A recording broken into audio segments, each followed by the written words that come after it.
আসসালামু আলাইকুম ওয়া রাহমাতুল্লাহ। নিউজ বিডি 30-এ আপনাদের শুভেচ্ছা ও স্বাগত জানিয়ে শুরু করছি। শুরুতেই সংবাদ শিরোনাম। বেইলি রোডে অগ্নিকাণ্ড, কাচ্চি ভাই রেস্টুরেন্টের ম্যানেজার সহ আটক 3। মামলা জট কমাতে হলে বিচারকের সংখ্যা বাড়াতে হবে, প্রধান বিচারপতি। নতুন প্রতিমন্ত্রী কারা হলেন, পেলেন কোন দায়িত্ব? দেখছিলেন সংবাদ শিরোনাম, এবার বিস্তারিত। বেইলি রোডে অগ্নিকাণ্ড, কাচ্চি ভাই রেস্টুরেন্টের ম্যানেজার সহ আটক 3। রাজধানীর বেইলি রোডের গ্রিন কোজি কটেজ ভবনে অগ্নিকাণ্ডের ঘটনায় ভবনের নিচতলার চুমুক রেস্টুরেন্টের জন মালিক ও কাচ্চি ভাই রেস্টুরেন্টের ম্যানেজারকে আটক করেছে ঢাকা মেট্রোপলিটন পুলিশ, ডিএমপি। আটককৃত 3 জনকে জিজ্ঞাসাবাদ করা হচ্ছে। আটককৃতরা হলেন চুমুক রেস্টুরেন্টের মালিক আনোয়ারুল হক ও শাকিল আহমেদ রিমন এবং কাচ্চি ভাই রেস্টুরেন্টের ম্যানেজার জিসান। শুক্রবার সন্ধ্যায় ডিএমপির মিডিয়া সেন্টারে এক প্রেস ব্রিফিংয়ে এসব তথ্য জানান অতিরিক্ত police commissioner, crime and operations, ডগ মহিদউদ্দিন। অতিরিক্ত পুলিশ কমিশনার বলেন, বৃহস্পতিবার রাত 9:45টার দিকে বেইলি রোডের 8তলা গ্রিন কোজি কটেজ ভবনে ভয়াবহ অগ্নিকাণ্ডে ঘটে। প্রাথমিকভাবে ওই এলাকায় দায়িত্বরত একজন ট্রাফিক সার্জেন্ট উপস্থিত লোকজনকে নিয়ে আগুন নিয়ন্ত্রণের চেষ্টা করেন। সংবাদ পেয়ে ফায়ার সার্ভিসের একাধিক ইউনিটের 2 ঘণ্টার চেষ্টায় রাত 11:50 আগুন নিয়ন্ত্রণে আসে। এই সময় ঘটনাস্থলে আইন শৃঙ্খলা নিয়ন্ত্রণে দায়িত্ব পালনের পাশাপাশি ফায়ার সার্ভিসের সাথে উদ্ধার কাজে অংশগ্রহণ করে ঢাকা মেট্রোপলিটন পুলিশ, ডিএমপি। তিনি আরও বলেন, অগ্নিকাণ্ডে মৃত 46 জনের মধ্যে 41 জনের লাশ স্বজনদের কাছে হস্তান্তর করা হয়েছে। ব্যবসায়ীদের উদ্দেশ্যে অতিরিক্ত পুলিশ কমিশনার বলেন, শুধু ব্যবসায় লাভের কথা নয়, মানুষের জীবনের নিরাপত্তার কথাও চিন্তা করতে হবে।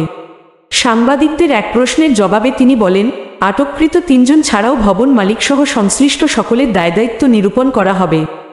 সবাই যেন সেফটি ফার্স্ট নীতি মেনে তাদের কার্যক্রম পরিচালনা করেন, এ ব্যাপারে অনুরোধ জানান তিনি। মামলা জট কমাতে হলে বিচারকের সংখ্যা বাড়াতে হবে, প্রধান বিচারপতি। প্রধান বিচারপতি ওবায়দুল হাসান জানিয়েছেন, মামলা জট কমাতে হলে বিচারকের সংখ্যা বাড়াতে হবে। তিনি বলেন, বাংলাদেশে যে পরিমাণ বিচারক থাকা দরকার সেই পরিমাণ বিচারক নেই, তাই মামলার জট থাকবেই। শুক্রবার 1 মার্চ সকালে ব্রাহ্মণবাড়িয়া আদালত প্রাঙ্গণে আসা বিচার প্রার্থীদের জন্য বিশ্রামাগার, ন্যায়কুঞ্জ উদ্বোধন শেষে সাংবাদিকদের প্রশ্নের জবাবে এমন মন্তব্য করেন। তিনি বলেন, দেশে 90 থেকে 95 হাজার মানুষের জন্য মাত্র একজন বিচারক। এছাড়া সরকারকে বিচারকের সংখ্যা বাড়ানোর দাবি জানান তিনি। বিচারপতি আরও বলেন, মানুষ সামান্য বিষয় কারণে অকারণে আদালতে মামলা করে, যা বাড়িতে বসেই সামাজিকভাবে সমাধান করা সম্ভব। তিনি বলেন, মামলার জট কমাতে হলে আমাদের সামাজিক ও পারিবারিক বিচার বা সালিশে জোর দিতে হবে। এই সময় উপস্থিত ছিলেন ব্রাহ্মণবাড়িয়া জেলা ও দায়রা জজ Sharmin Nigar, chief judicial magistrate Masud Parvez, জেলা প্রশাসক মোহাম্মদ হাবিবুর রহমান সহ বিচারক ও আইনজীবীরা। নতুন প্রতিমন্ত্রী কারা হলেন, পেলেন কোন দায়িত্ব? সরকারের মন্ত্রিসভায় যুক্ত হলেন নতুন 7 সদস্য। তারা সবাই প্রতিমন্ত্রী হিসেবে অন্তর্ভুক্ত হয়েছেন। শুক্রবার সন্ধ্যায় নতুন প্রতিমন্ত্রীদের শপথ পড়ান রাষ্ট্রপতি মো. শাহাবুদ্দিন। এর আগে দুপুরে তাদের নাম প্রকাশ করে প্রজ্ঞাপন জারি করা হয় মন্ত্রিপরিষদ বিভাগের পক্ষ থেকে। 7 জনের মধ্যে নারী 4 জন। তারা সবাই সংরক্ষিত আসনের সদস্য হিসেবে গত 28 ফেব্রুয়ারি শপথ নিয়েছেন। আওয়ামী লীগ সভাপতি শেখ হাসিনার নেতৃত্বে দ্বাদশ সংসদের মন্ত্রিসভা গঠিত হয় 11 জানুয়ারি। প্রধানমন্ত্রী সহ এর সদস্য সংখ্যা ছিল 37 জন। 25 জন পূর্ণমন্ত্রী এবং 11 জন প্রতিমন্ত্রী তখন শপথ নেন। নতুন সদস্যরা যুক্ত হওয়ায় বর্তমানে বাংলাদেশ সরকারের মন্ত্রিসভার আকার বেড়ে দাঁড়িয়েছে 45 জনে। প্রতিমন্ত্রীর সংখ্যা হল 18 জন। শপথ গ্রহণের পরে তাদের মন্ত্রণালয়ও বণ্টন করে দেয়া হয়েছে। নতুন এই 7 প্রতিমন্ত্রী হলেন মো. শহীদুজ্জামান সরকার, মো. আব্দুল ওয়াদুদ, মো. নজরুল ইসলাম চৌধুরী, বেগম কোকেয়া সুলতানা, বেগম শামসুন নাহার, বেগম ওয়াশিকা আয়েশা খান ও বেগম নাহিদ ইজহার খান। কে কোন মন্ত্রণালয়ের দায়িত্ব পেলেন? মো. শহীদুজ্জামান সরকার দ্বাদশ জাতীয় সংসদ নির্বাচনে নওগাঁ -2, পত্নীতলা ও ধামিরহাট আসন থেকে নির্বাচিত হয়েছেন তিনি। চতুর্থবারের মতো জাতীয় সংসদে প্রতিনিধিত্ব করছেন তিনি। বর্তমান মন্ত্রিসভায় পরিকল্পনা মন্ত্রণালয়ের প্রতিমন্ত্রী হিসেবে দায়িত্ব দেওয়া হয়েছে তাকে। একজন প্রার্থীর মৃত্যুর কারণে 7 জানুয়ারি নির্বাচনের আগে নওগাঁ -2 আসনে ভোট গ্রহণ বাতিল করা হয়েছিল। পরে 12 ফেব্রুয়ারি সেই ভোটগ্রহণ অনুষ্ঠিত হয়। শহীদুজ্জামান সরকার পেশায় একজন আইনজীবী। আব্দুল ওয়াদুদ মো. আব্দুল ওয়াদুদকে দেয়া হয়েছে পল্লী উন্নয়ন ও সমবায় বিভাগের প্রতিমন্ত্রীর দায়িত্ব। তিনি রাজশাহী জেলা আওয়ামী লীগের সাধারণ সম্পাদক। তিনি 2008-এ নবম সংসদে প্রথমবারের মতো নির্বাচিত হন। 2018 পর্যন্ত 2 মেয়াদে রাজশাহী -5 আসনের সংসদ সদস্য ছিলেন তিনি। খাদ্য মন্ত্রণালয়ের সংসদীয় স্থায়ী কমিটির সদস্য হিসেবে দায়িত্ব পালন করেছেন তিনি। একাদশ সংসদে তিনি দলীয় মনোনয়ন পাননি, তবে এবার নৌকা প্রতীকে জয়ী হয়ে তৃতীয়বারের মতো সংসদীয় আসন নিশ্চিত করেন আব্দুল ওয়াদুদ। নজরুল ইসলাম চৌধুরী চট্টগ্রামের চন্দনাইশের সংসদ সদস্য নজরুল ইসলাম চৌধুরী, তাকে শ্রম ও কর্মসংস্থান মন্ত্রণালয়ের প্রতিমন্ত্রী হিসেবে দায়িত্ব দেওয়া হয়েছে।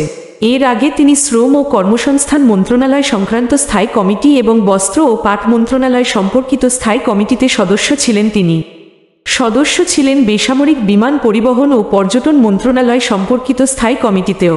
টানা 3 বার চট্টগ্রাম -14 আসন থেকে সংসদ সদস্য হয়েছেন নজরুল ইসলাম চৌধুরী।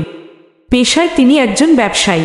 বেগম কোকিয়া সুলতানাকে দেয়া হয়েছে স্বাস্থ্য ও পরিবার কল্যাণ মন্ত্রণালয়ের প্রতিমন্ত্রীর দায়িত্ব। আওয়ামী লীগের স্বাস্থ্য ও জনসংখ্যা বিষয়ক সম্পাদক তিনি। এবারই প্রথম সংসদ সদস্য নির্বাচিত হয়েছেন তিনি।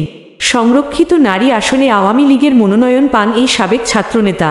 রংপুর মেডিকেলে পড়ার সময় ছাত্রলীগের সাধারণ সম্পাদক ছিলেন কোকিয়া সুলতানা। বেগম শামসুন নাহার আওয়ামী লীগের শিক্ষা ও মানব সম্পদ বিষয়ক সম্পাদক শামসুন নাহার চাপা। তিনিও এবারই প্রথম সংরক্ষিত নারী আসনের সংসদ সদস্য হয়েছেন। তাকে শিক্ষা মন্ত্রণালয়ের প্রতিমন্ত্রীর দায়িত্ব দেওয়া হয়েছে। তিনি আওয়ামী লীগের প্রেসিডিয়াম সদস্য ও কৃষিমন্ত্রী ড.মো. আব্দুর রাজ্জাকের বোন ছিলেন। ঢাকা বিশ্ববিদ্যালয়ের শামসুন নাহার হল শাখা ছাত্রলীগের সাধারণ সম্পাদক। কর্মজীবনে সরকারি কর্মকর্তা ছিলেন। সর্বশেষ তথ্য মন্ত্রণালয়ের অধীনে জাতীয় গণমাধ্যম ইনস্টিটিউট থেকে 2015 সালে অবসরে যান। বেগম ওয়াশিকা আয়েশা খান বাংলাদেশ আওয়ামী লীগের অর্থ ও পরিকল্পনা সম্পাদকের দায়িত্বে রয়েছেন। সংরক্ষিত নারী আসনের সংসদ সদস্য হিসেবে মনোনীত হওয়ার পর পেলেন অর্থ মন্ত্রণালয়ের প্রতিমন্ত্রীর দায়িত্ব। দশম ও একাদশ সংসদেও সংরক্ষিত আসনে দলের মনোনয়ন পেয়েছিলেন তিনি। সভাপতি হিসেবে দায়িত্ব পালন করেন বিদ্যুৎ, জ্বালানি ও খনিজ সম্পদ মন্ত্রণালয় সম্পর্কিত সংসদীয় স্থায়ী কমিটির। এছাড়া তিনি কনসালটেন্সি ও শিক্ষকতা পেশার সাথে যুক্ত। বেগম নাহিদ ইজাহার খান একাদশ সংসদেও সংরক্ষিত নারী আসনে মনোনীত হয়েছিলেন তিনি। এবার তাকে দেয়া হল সংস্কৃতি বিষয়ক মন্ত্রণালয়ের প্রতিমন্ত্রীর দায়িত্ব। নাহিদ ইজহার খান পেশাগত জীবনে একজন শিক্ষক। তার বাবা কর্নেল নাজমুল হুদা 1975 সালের 3 নভেম্বরের সামরিক অভ্যুত্থানে মেজর জেনারেল খালেদ মোশাররফের ঘনিষ্ঠ সহযোগী ছিলেন। 7ই নভেম্বর তাদেরকে একসাথেই হত্যা করা হয়। এই ধরনের ব্রেকিং নিউজ পেতে অবশ্যই আমাদের চ্যানেলটি সাবস্ক্রাইব করতে ভুলবেন না। আল্লাহ হাফেজ।